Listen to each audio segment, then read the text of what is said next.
And hi, I'm Sherilyn Sunflower, maker of Gaia Wraps, the reusable plastic alternatives for your kitchen. And I just want to do kind of a quick overview of what it looks like when I make wraps. I make them in a lot of places. I live in a 300 square foot home that is both my business and my home. So when I'm house sitting, I'm also making wraps. And so basically, the ingredients are I have rosin. Pine rosin is what I use. It's from Georgia. Haven't been able to find anything localer. You can use other kinds of rosin, but that's the one I use. Beeswax I get from local beekeepers. I melt that with an electric skillet. This is in the melting process here. And then coconut oil, I just use a organic coconut oil right here. I have a scale that I use because my recipe is by weight, and so I have a bowl that I put on the scale. I tear it out. I add the gum rosin. I put the coconut oil in on the scale with that. I weigh that out. I add it to my slow cooker here. This is the already blended wax blend. So I have 700 grams of beeswax in there. I have 70 grams of the pine rosin, and I have 10 grams of the coconut oil. That's the basic recipe. Slow cooker is a really nice way to keep it warm, and it's a nice container for blending the stuff together. It does take a little bit of time to melt the pine resin in with the wax. I fold fabric and do other things while I'm waiting for it to blend. And I just use a regular kitchen fork to blend that up over and over and over. Once it's melted, I switch to a ladle. I take my fabric. I have a whole bunch of fabrics here of different shapes. So rounds and squares and rectangles. I stack my fabrics. So I fold them in half and stack them. This is a stack that I already did. And you can see it sucked up some of the wax blend from the last batch. So I just do rounds. Helps to have a little bit of coconut oil on your fingers so that when you touch the wax blend, it doesn't stick to your skin as much. Also important when you're doing, like I melt the wax and clean it myself from the beekeepers, and I definitely coat myself there as well. So here I'm just ladling on a bit of the wax blend, and as I'm doing that, I'm pushing down, which is what makes the wax absorb a little bit faster. So I'm getting like a full ladle on there.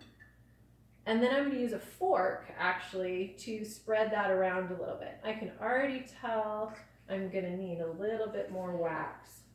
And it's interesting, every time I do a different size wrap, I end up using a slightly different amount of wax blend. So I have to sometimes do one ladle, sometimes a couple. What I just noticed was it's not as melted. With this skillet, I tend to fiddle with the temperature a little bit to get it just right. So I just turn this one up just a little bit more because it's not hot all the way through the layers of fabric. And I have 3 12-inch on here right now. I add a little bit more of the wax blend. And you can kind of see how I just press it around with the fork and get it into all the corners and edges. The heat comes from the bottom, so I flip it often. You can kind of see here there's some spots that aren't saturated. I like to fold the fabrics wrong side out because the white on the back helps me see that everything is covered. Now, you can see as I move this around, there's a lot of beeswax blend still in there.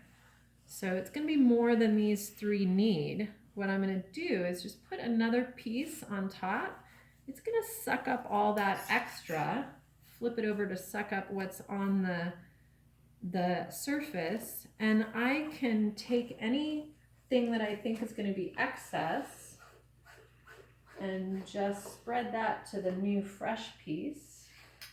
A little bit hot. Again, I have a little bit of wax on my fingers. Often the center fold is not fully waxed, so I like to just, you saw me just go over that really quickly. And then I use a contraption here. I often have PVC pipe that I hook over the legs of this. I'm at a taller counter than I usually use, so I just rigged a contraption fully covered with either plastic or cloth. The floor is covered with plastic, so no beeswax gets, because beeswax kind of goes everywhere when this happens. There's nothing you can do about it. And again, we want to get that center line perfectly waxed. And there we have it. And then over and over and over again. And then when these are cool, I have a stack right here. So these are all ones that I have waxed earlier. And that is how I make Gaia Wraps. Thank you so much for joining me, and you can find my recipe if you didn't catch it on sunflowerinspirations.com. Thank you.